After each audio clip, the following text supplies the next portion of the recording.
Listen to the vibes. Mr. Vic Ferrari. He is an ex-NYPD police officer who's an author. We're going to talk about his books. Vic, tell us a little bit about yourself. First off, thank you for having me on your show. I greatly appreciate it. My name is Vic Ferrari. I'm born and raised in New York City. I'm a retired 20-year member of the New York City Police Department. By the age of 5, I knew what I wanted to do for a living.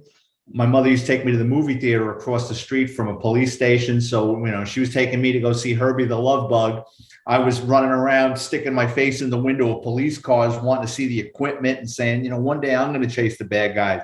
By age 10, my friends and I used to go to the local post office and steal FBI wanted posters and walk around the neighborhood. Got this wanted poster where some guy wanted it for a bank robbery in Arkansas. And I'm like, I'm in the local deli, like, this motherfucker, this could be him. So I knew what I wanted to do at an early age. By 21, I took the test. I became a member of the New York City Police Department. I worked in various units, including Manhattan North Narcotics, where I worked buy and bust operations. But my last 10 years, I was a detective in the NYPD's auto crime division. So anything you can think of, stolen cars, chop shops, exporting stolen vehicles out of the country, mafia-run businesses, homicides, you name it, we were involved in it. I was lucky enough to retire after a 20-year career. I moved down to Florida.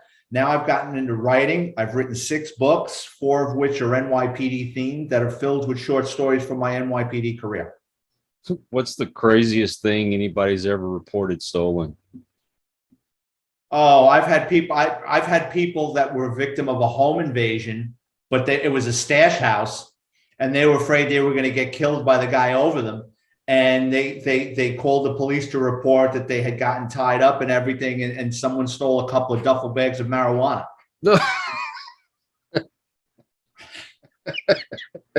Because they wanted a police report to go back to whoever the wholesaler was. Like, whoa, time out. We got robbed. I'm like, what, are you fucking kidding me? Like, we sent them off to the narcotics division because now, you better start talking. But yeah, that was early in my career. Tell me about your first book that you ever wrote. What was the theme of that one? I got it right here. It's called NYPD Through the Looking Glass, Stories from Inside America's Largest Police Department. It's filled, all my books are kind of the same, but different. So that book is filled with interesting, funny stories. So there's a story in that book about, in the NYPD, the surefire way to get in trouble as a cop or any member of the New York City Police Department is to lose your gun, shield, or ID card. If you lose any of those 3 things, you're going to lose 30 vacation days and they're going to put you on a year probation. So cops are paranoid in New York about losing that stuff. So there was a guy we used to work with. He wasn't too bright. He was going out one night. He lived in a neighborhood, and he was like, he didn't want to bring his gun with him and go out drinking. So he hid it in the one place in his apartment he didn't think anybody would look. He hid it in his stove. Goes out, has a couple of cocktails. 4 hours, 9 beers later, he's liquored up, comes back to the apartment. He's hungry. He goes over and preheats his oven to 425. He's going to make some frozen pizzas. Goes into the living room, turns on the television set, starts channel surfing. Next thing you know, the rounds in the gun starts exploding. He's got to crawl out of the house on his hands and knees and call the emergency service division, who's got to recover the gun, but blew up the gun, blew up the stove. And yes, he lost 30 vacation days and was put on a year probation. Oh my God. That sounds like Car 54. Where are you? Oh, yeah, all the time. There's another story from that book. There was a guy, when someone dies in New York, okay, someone dies in their apartment, be it natural causes or unnatural causes, the cops respond, the paramedics respond. Now, the paramedics could say, yes, he's dead. But at the end of the day, a medical examiner has to come and officially say, okay, yeah, he's dead. This is a suspicious death. Send him to the morgue. No, it's not a suspicious death. And tells the family, go call the funeral home, okay? So this can take up to hours because there's only one medical examiner in the city working at any given time, and people are either dying, in the street, heart attacks, homicides, they're quite busy. So it's called sitting on a DOA. So if someone dies in a location, the police have to stay with that body until the medical examiner can come there, and that could take up to 12 hours. So it's in a housing project. This old man dies in bed.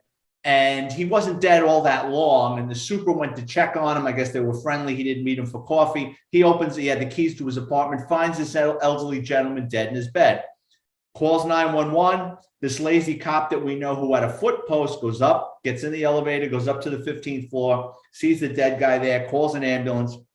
EMTs show up. They say, yeah, he's dead. You got to wait for the medical examiner. So it's a Friday night. This cop wants to go out drinking. He turns around. He doesn't want to get stuck watching this dead body. So he says, can't you take him? They go, take him where? He's like, can't you take him to the morgue? They go, we don't do that. Only if he died in public view that we, when you got to throw a sheet over somebody in the street, then we would take him to the morgue. But other than that, you got to wait for the medical examiner. So the cop's not too happy with the answer and they leave. About half hour later, that cop gets on the radio and calls a cardiac in.